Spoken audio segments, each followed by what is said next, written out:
5T शुणिला बेलू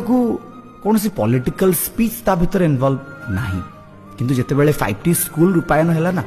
सेतेबेले parents माने भारी खुशी हेले जे मो पुओ एबे इंग्लिश मीडियम स्कूल भली गोटे स्कूल रे पाठ पढ़िबो आ जोउति पई मते कोनोसी अर्थ विनियोग करबा को पड़िबनी मते सीधा सड़क मो पिला को स्कूल को पाठ पढ़िबा को बस पठैबार अछि हेले भाबंतु आज से 5T वर्ड समस्तक ऊपर एते मात्रा रे भारी पड़िला जे ओडिसा रो फाइनली प्रत्येक जगारू 5T को रिमूव करा जाउची। आज आमे समस्ते एजुकेशन सिस्टम को नहीं गर्व करूचे आम ओडिसा रो पुओ शिक्षा क्षेत्र रे केंद्र मंत्री साची आम ओडिसा पई कोन करिसंती न करिसंती से कथा तो आमे समस्त जानिचे किंतु एतिकी तो कहि परिबी जेतेबेले मिडिल क्लास बा गरीब श्रेणी रो अर्थ अभाव रे बंचुथिबा परिवार रो पिला माने जेतेबेले प्राइवेट इंग्लिश मीडियम स्कूल रे पढ़िबा पई कथा आसे ना सेतेबेले सेमानक पेरेंट्स माने बा बापा मां माने भाराक्लांत होई जांती सेमानक पाखे फैसिलिटी को आपणवा पई पैसा न थाए बोधे एक कथा को आज पर्यंत को सरकार बुझी नथिले जो कथा बुझीथिले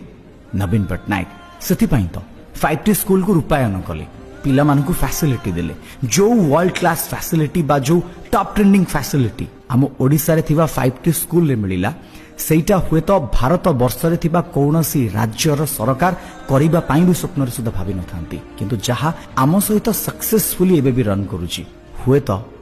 5T पॉलिटिकली काहाकू भाराक्लांत कराई थाई पारे जने साधारण नागरिक हिसाब रे से कथा कहिबार सामर्थ्य मो पाकरे नाही किंतु 5T